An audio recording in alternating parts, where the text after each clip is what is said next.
नमस्कार। बचपन में पहली दफ़े हमने नाम सुना था इंटरनेशनल कोर्ट ऑफ जस्टिस का। तब भारत के डॉक्टर नगेंद्र सिंह भी उसमें हुआ करते थे। बड़ा गर्व हमें महसूस होता था उस वक्त कि इंटरनेशनल कोर्ट ऑफ जस्टिस, जो हमारे सुप्रीम कोर्ट से भी बड़ा, पूरी दुनिया का सुप्रीम कोर्ट है, उसमें हमारे एक भारतीय जज भी हैं। बहरहाल उसके बाद फिर उसका जिक्र कम होना शुरू हो गया। अभी एक बार फिर इंटरनेशनल कोर्ट ऑफ जस्टिस हमारी सुर्खियों में है। इंटरनेशनल कोर्ट ऑफ जस्टिस ने पाकिस्तान सरकार से कहा है कि आपने भारत के नेवी अफसर कुलभूषण जाधव को जो सज़ाए मौत दी है उस पर फ़ौरन रोक लगा दी जाए और स्टे कर दिया जाए। दरअसल ये अपील भारत ने की थी।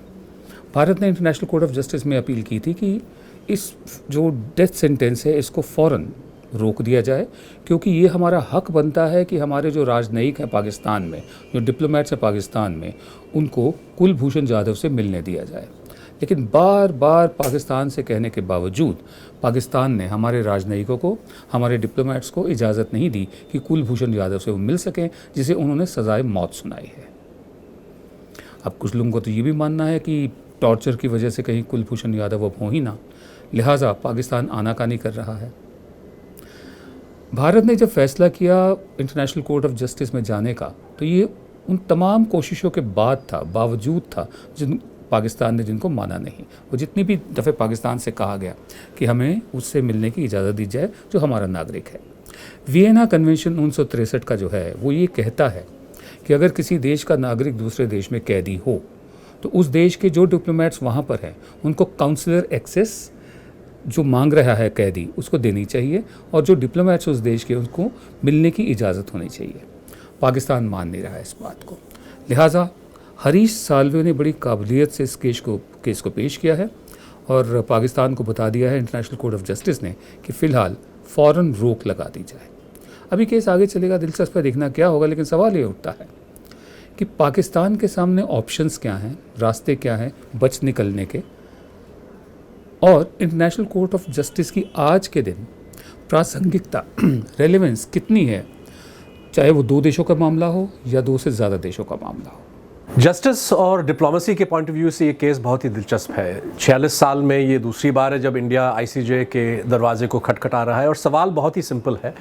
भारतीय नागरिक कुलभूषण जाधव पाकिस्तान के गिरफ्त में है, उनके कस्टडी में है, उनका मुकदमा चल चुका है, उन पर सजाए मौत सुनाई गई है, लेकिन एक बार भी जो है पाकिस्तान ने हिंदुस्तान के डिप्लोमेट्स को एक्सेस नहीं दिया, जबकि वियना कन्वेंशन में साफ लिखा है कि पाकिस्तान का फ़र्ज़ बनता है कि वो करे। अब इत्तेफाक से हिंदुस्तान और पाकिस्तान दोनों ने वियना कन्वेंशन का एक ऑप्शनल प्रोटोकॉल पे दस्तखत किया है, जिसके चलते इंटरनेशनल कोर्ट ऑफ जस्टिस को पूरा अधिकार है एडजुडिकेशन सुनाने का, और हिंदुस्तान ने उसी ऑप्शनल प्रोटोकॉल को उठाया है। अब 15 मई को सुनवाई होगी। पाकिस्तान जाहिर है कि हिंदुस्तान के लीगल लॉजिक को काउंटर करने की कोशिश करेगा।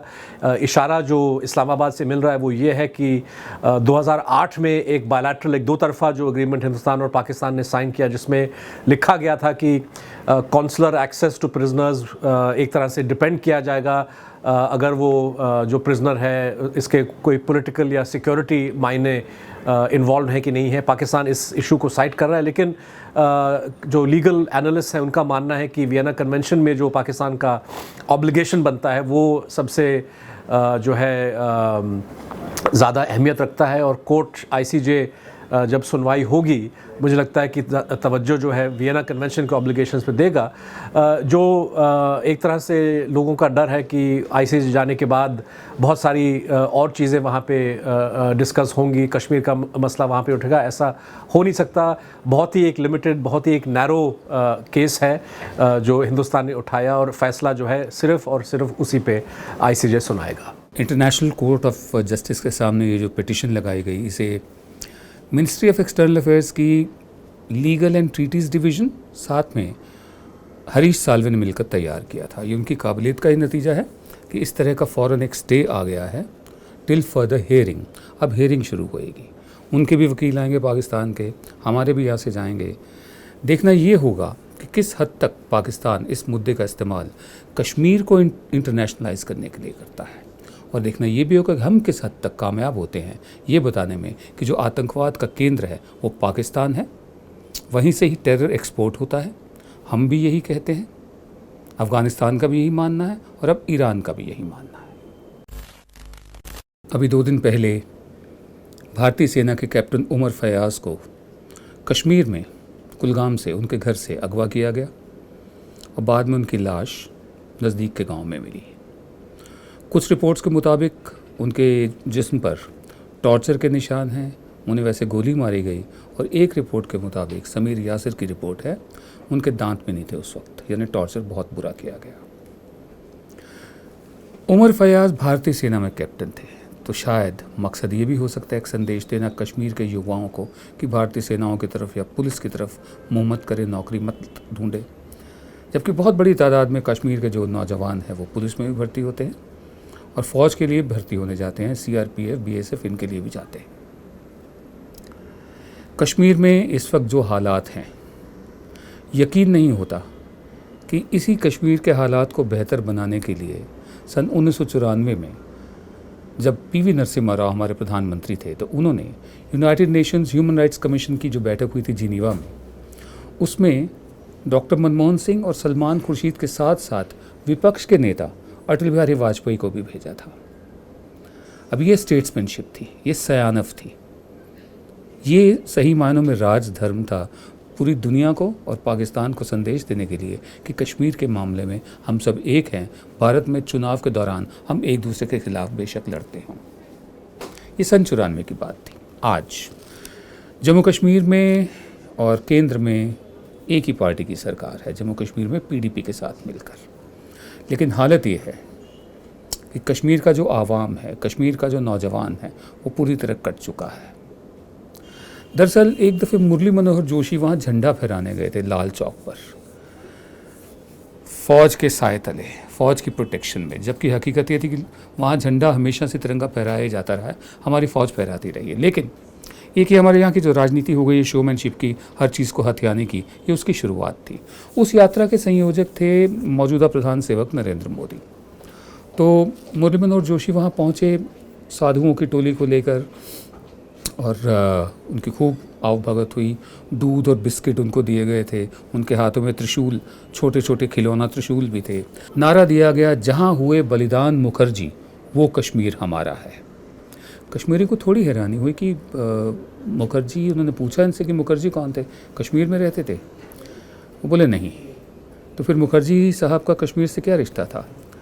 श्यामा प्रसाद मुखर्जी जिन्होंने भारतीय जनसंघ बनाई, जो बाद में BJP बनी, उनकी रहस्यमय परिस्थितियों में वहाँ एक जेल में मौत हुई थी।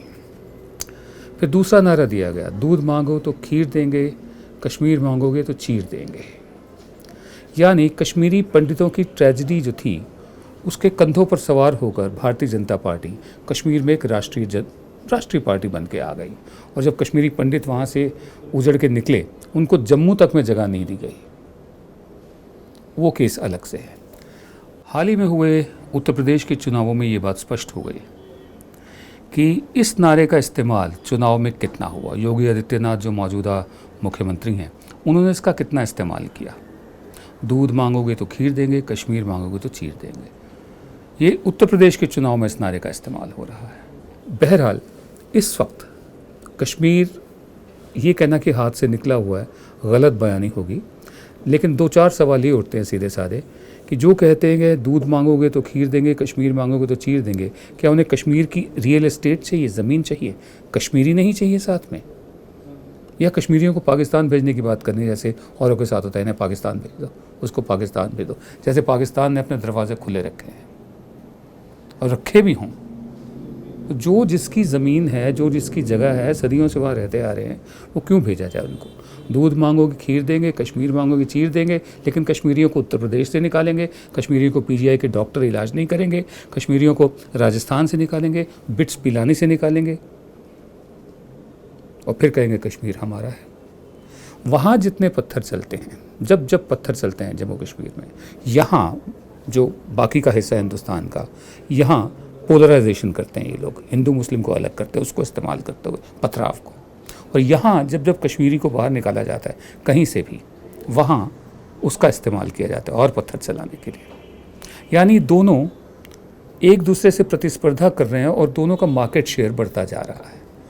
हिंदू मुस्लिम के नाम पर पोलराइजेशन करने वालों का, नारा देने वालों का, दूध मांगोगे खीर देंगे वगैरह वगैरह। उधर जो आज़ादी के पक्षधर हैं, आज़ादी चाहते हैं जो, दोनों एक तरह से सपोर्ट कर रहे हैं एक दूसरे की।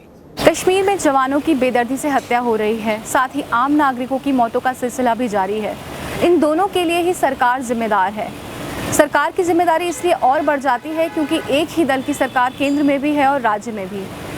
राज्य में जब पीडीपी के साथ गठबंधन हुआ था भाजपा का, तब ये कहा गया था, तब एजेंडा ऑफ अलायंस में ये कहा गया था कि डायलॉग के जरिए कश्मीर समस्या का हल निकाला जाएगा। पर 2 साल होने को आए, अब तक कोई भी डायलॉग या बातचीत का सिलसिला सरकार की तरफ से नहीं शुरू किया गया है। सरकार दावे तो करती है कि कश्मीर समस्या से निपटने के लिए कदम उठाए जा रहे हैं, पर उसकी सच्चाई क्या है ये किसी को नहीं पता। एक पत्रकार ने कुछ रोज़ पहले केंद्रीय गृह मंत्री राजनाथ सिंह से सवाल किया था कि कश्मीर समस्या से निपटने के लिए अब तक सरकार ने क्या किया। राजनाथ जी ने कहा कि उन्होंने बहुत कुछ किया है। जब पत्रकार ने ये पूछा कि क्या, तब वो सकपकाकर रह गए। उनके पास जवाब नहीं था। उन्होंने कहा कि मैं आपको डिटेल भेजूंगा। क्या सरकार ने ऐसा कोई काम नहीं किया था जो राजनाथ जी के दिमाग में रजिस्टर होता या जिसे वो बता पाते?